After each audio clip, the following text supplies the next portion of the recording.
Kelas, kita nak sambung balik untuk pertumbuhan. Okay, cikgu akan cakap laju sikit. Cikgu rasa macam cakap lewe gitu ya. Faham kata lewe lah. Okay, so kelas, jenis pertumbuhan, kita ada dua jenis pertumbuhan. Okay, pertumbuhan prima dengan pertumbuhan sekunder. Okay, apa yang dimasukkan dengan pertumbuhan prima? Apa yang dimasukkan dengan pertumbuhan sekunder? Alright. Okey, pertumbuhan prima di sini kelas merupakan pertumbuhan yang berlaku selepas percambahan. Tadi kita tengok animation ada percambahan kan? Okey, lepas tu dia akan mengalami pertumbuhan prima. Pertumbuhan prima ni tujuan dia untuk menambahkan panjang batang dan akar. Ni anak benih. Okey, so dia mula bercambah hujung pucuk dan hujung akar, nanti kan dia akan mula memancang. Okey, so pertumbuhan prima berlaku di meristem apex lah. Yang kita cikgu ajar sebentar tadi, ada hujung pucuk dan hujung akar ya. So dia akan menggiat membahagi. Alright. Okey, ni adalah pertumbuhan prima untuk memanjangkan pokok. Yang terlibat adalah meristem apex. Boleh kelas? Okay, kenapa nak memanjang? Untuk mencari air dan juga dekat melalui akar, dan juga kita nak find out matahari lah. Matahari melalui pucuk. Itu keistimewaan pertumbuhan prima lah kelas ya. Okey. Okey, pertumbuhan prima kelas, pada hujung pucuk kita ada dua part yang dinamakan primordium daun dan juga primordium tunas. Daun dan juga primordium tunas ya. Primordium daun ni biasanya berada dekat hujung pucuk. Dan primordium tunas ni biasanya berada di antara daun dengan batang. Daun yang bawah dengan batang. Okey, mungkin dulu-dulu ada satu petua orang tua-tua kita lah. Kalau kita tanam pokok, contoh pokok cili, kalau kita nak buah tu lebat, bila tumbuh je tunas ni, primordium, dia tak sebutlah primordium kan, disebut tunas ni, kita kena potong tunas ni. Sebab kita kena ingat konsep tumbuh je primordium tunas, pucuk ke tunas ni, dia memerlukan banyak glukosa. Glukosa So bila glukosa banyak, tak jadilah kita punya cili tadi. So kena cantas semua tunas-tunas yang tumbuh, biar daun yang besar-besar je lah. Okey, so kita nak menambahkan ketinggian, and then kat hujung akar pun kita ada jidal akar ni jidal akar. Okey, untuk menembusi tanah lah. Okey, biasanya bila dah jidal akar tu, jidal tu dia dah menembusi akar, dia akan jadi haus. So bila haus, dia akan digantikan juga dengan tisu sel meristem ya. Okey, so ingat ada primordium daun, tunas dan juga jidal akar yang ada banyak meristem apex. Okey, so ini adalah pertumbuhan sekunder. Kalau tadi pertumbuhan prima kita nak menambah ketinggian. Kalau sekunder, okey, kita nak menambah lebar dia. Ni prima, okey, prima manjang. Lepas tu kalau sekunder kita nak lebarkan dia. Contoh macam pokok balak ke, ataupun yang ni pokok kecil-kecil kat rumah kita, pokok yang berkayu. Okey, so dia terjadi pada tumbuhan Eudicot dan juga sedikit tumbuhan monocot. Tumbuhan Eudicot ni adalah tumbuhan yang berkayu, manakala tumbuhan monocot ni adalah pokok-pokok renik. Awak dah belajar dulu monocot dengan dicot kan. Eudicot ni adalah satu tumbuhan yang dia biasanya ada dua kloroplas ya. Okey, so untuk menambah ukulele ataupun diameter batang lah. Alright, so kelas, apa yang terjadi sewaktu pertumbuhan sekunder kelas? Okey, pertumbuhan sekunder tadi kita belajar meristem ada dua jenis, apex dengan lateral kan. Ni apex dengan lateral. Okey, so untuk pertumbuhan sekunder kita menggunakan meristem lateral. Okey, tadi cikgu lupa nak cakap, meristem lateral ada dua jenis. Satu cambium gabus, satu lagi cambium vascular. Okey, yang ni adalah satu pertumbuhan dalam batang batang Eudicot. Okey, vascular. Okey, ada dua jenis. Satu vascular ni vascular, warna hijau ni vascular.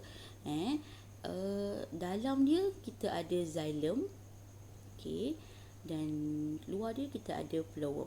Boleh? Cambium gabus pula dia berada di luar, macam luar betul lah. Maksudnya dalam ni ada banyak sel epidermis ya. Okey. Ini pula dekat akar. So akar dia sedikit comel sikit lah, dia berbentuk star macam tu. Cambium dekat luar, xylem membentuk yang star tadi. Phloem pun dekat luar. Okey, so kita nak menambahkan ukur lilit. Macam mana cara nak menambahkan diameter pada pokok lah. Okey, so kelas, pertumbuhan sekunda.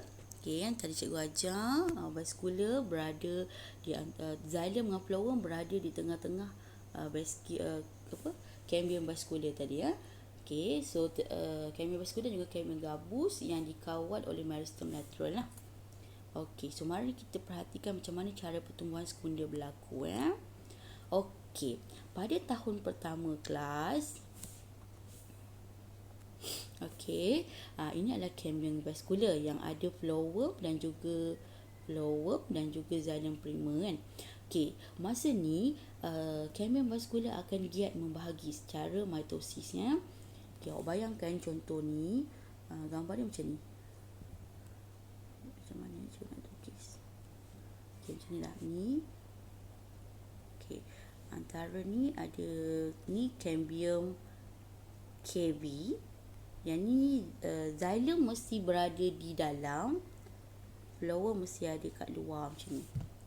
Okey, semua ni akan mula mengalami mitosis lah, giat membahagi dia akan membahagi, bahagi, and then yang phloem ni pun akan mula membahagi juga.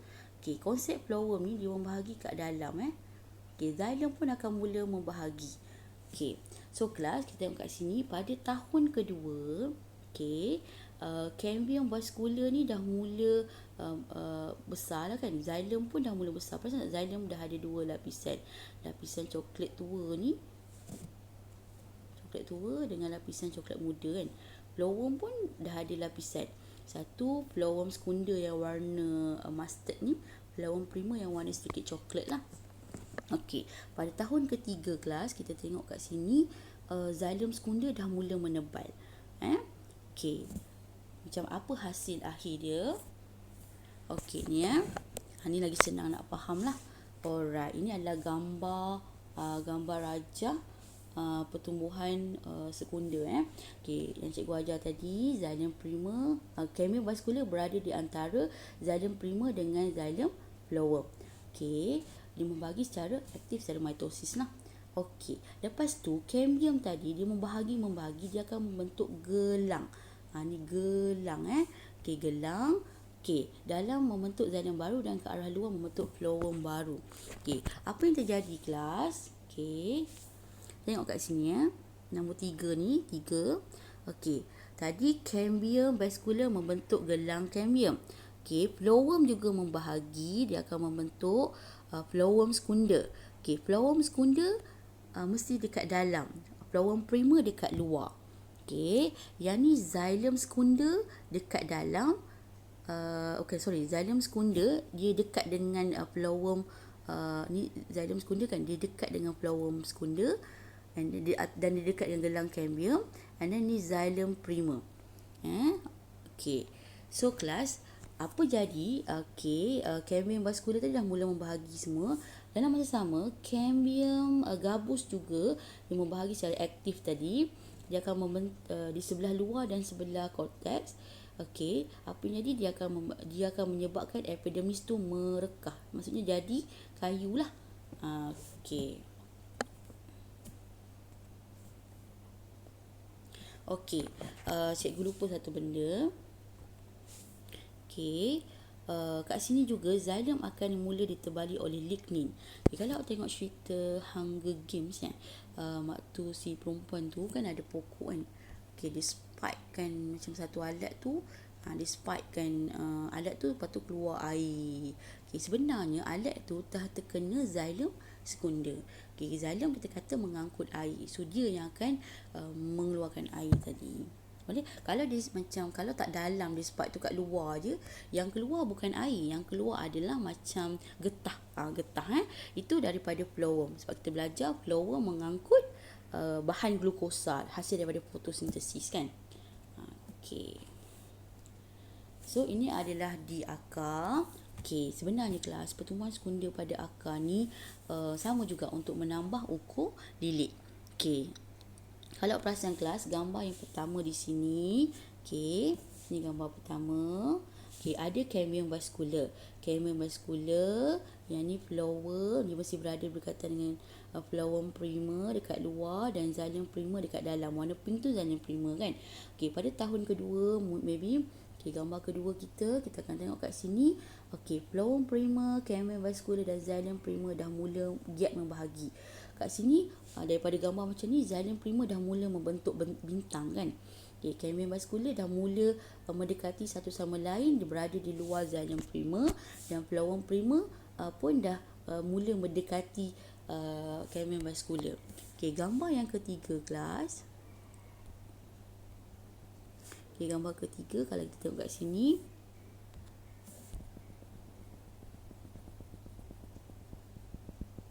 Okey, tak lawa pula. Okey. Okey, kita tengok tadi mana kita punya cambium vascular kan. Okey, cambium vascular kita dah mula menjadi gelang cambium. Okey, xylem prima kat dalam, xylem sekunda dekat luar. Pink gelap xylem prima dah membahagi jadi xylem sekunda. Okey, betul-betul berada kat luar dia. Okey, phloem prima betul-betul dekat luar. Okey, dia dah membahagi phloem sekunda. Phloem sekunda juga macam berdekatan dengan xylem sekunda.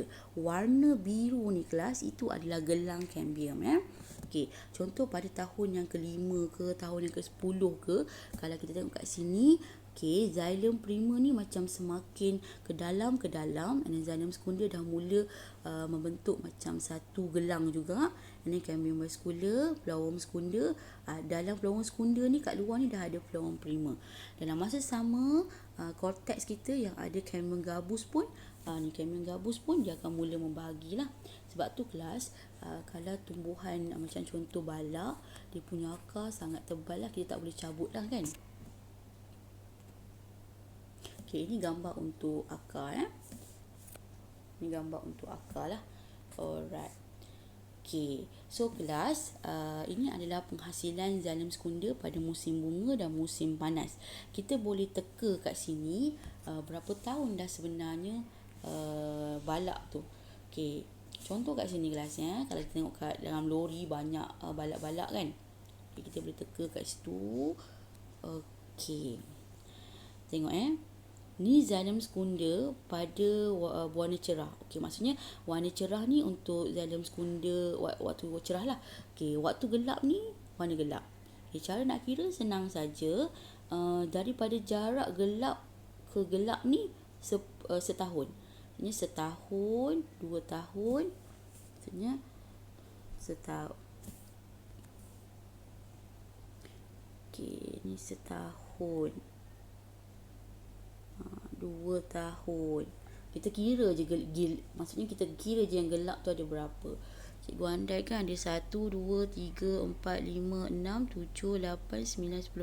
Saya rasa dalam 12 ke 15 tahun lah pokok balak ni. Boleh? Okey. Okey, so tadi cikgu ajar Unicode ataupun dulu kita belajar nama dia dicot lah. Okey, kalau untuk monocot ada tak pertumbuhan sekunda kan? Mesti kita tengok pokok-pokok macam rumput ke, tak ada cikgu batang kan? Adalah 2-3 yang ada batang kan? Okey, untuk pertumbuhan sekunda dalam tumbuhan monocot tak banyak yang mengalami pertumbuhan sekunda. Biasanya kalau kita perasan pokok-pokok yang mengalami pertumbuhan sekunda ni adalah pokok-pokok hiasan yang kat rumah tu Okey, contohnya Dracaena SP. Ni ramai dah orang beli Dracaena ni. Okey, kalau perasan pokok-pokok yang menjadi hiasan ni tak perlu nak siram hari-hari. Sebab apa? Sebab dia dah ada xylem sekunda Okey, so ni Dracaena. And then aloe vera ni cikgu rasa semua orang tahu. Sebab tu kalau kita cantas ni keluar liquid yang sedikit tebal kan, itu sebenarnya adalah liquid daripada xylem sekunda And then agave lah. Agave ni cikgu rasa macam cactus lah, tapi bukan cactus. Cactus kita rasa macam cactus. Okey, jangan risau, untuk next chapter kita akan tengok contoh-contoh tumbuhan Okey. So kelas, apa kepentingan pertumbuhan prima? Okey, pertumbuhan primer ni kelas tadi cikgu kata untuk pemanjangan. Bila pemanjangan automatik lah pucuk akan cari garam mineral. Pucuk akan cari cahaya matahari nak buat fotosintesis. And then untuk yang akar, xylem primer dekat akar akan cari garam mineral lah. Selain tu, xylem primer akan memberi sedikit sokongan lah supaya pokok tu tegak kan, tak cepat ranak. Okey, kalau sekunda, memandangkan pertumbuhan sekunda mostly dia akan membentuk tumbuhan yang berkayu. Okey. Mula-mula pertumbuhan sekunda kita kena ingat dia akan menambah diameter batang. Okey. So bila dah ada diameter batang, dia akan bagi sokongan mekanikal lah. Dia tegak diri kan. So dia akan menghasilkan lebih banyak tisu xylem dan tisu flower.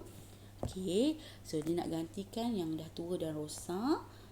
So dia hasilkan kulit kayu yang tebal dan juga dia meningkatkan peluang untuk menghasilkan biji benih dan membiak lah.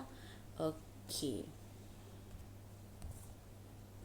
kita nak bandingkan jenis pertumbuhan ni. Persamaan dia dua-dua sebenarnya meningkatkan saiz. Satu tinggi, satu lagi lateral lah. Satu tinggi, satu lagi diameter. So kedua-dua pertumbuhan berlaku pada tumbuhan berkayu.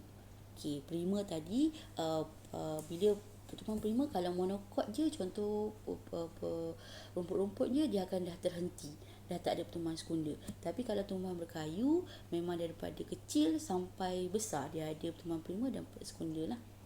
Dan dia melibatkan pembahagian secara mitosis ya. So kelas kita tengok kat sini. Perbezaan dia kelas mana cikgu nak tahu cikgu ni. Sinilah. Alright, ni meristem yang terlibat, satu apex, satu lateral, and then kat mana yang mengandungi pertumbuhan. Kalau primer, kita tengok di bahagian yang lebih muda, batang dan akar lebih muda. Kalau kat sini dah pertumbuhan dia primer telah berhenti, baru kita continue dengan sekunda. Kalau arah pertumbuhan ni memanjang, yang ni melebar lah. Ni jari. Kesan pertumbuhan, kalau primer kita kata dia memanjang lah. Yang ni ukur lilik, lebar.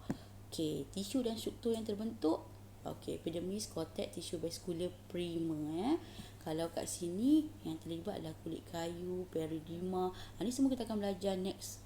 Yang kita tahu tisu yang terlibat adalah cambium vascular dengan cambium gabus.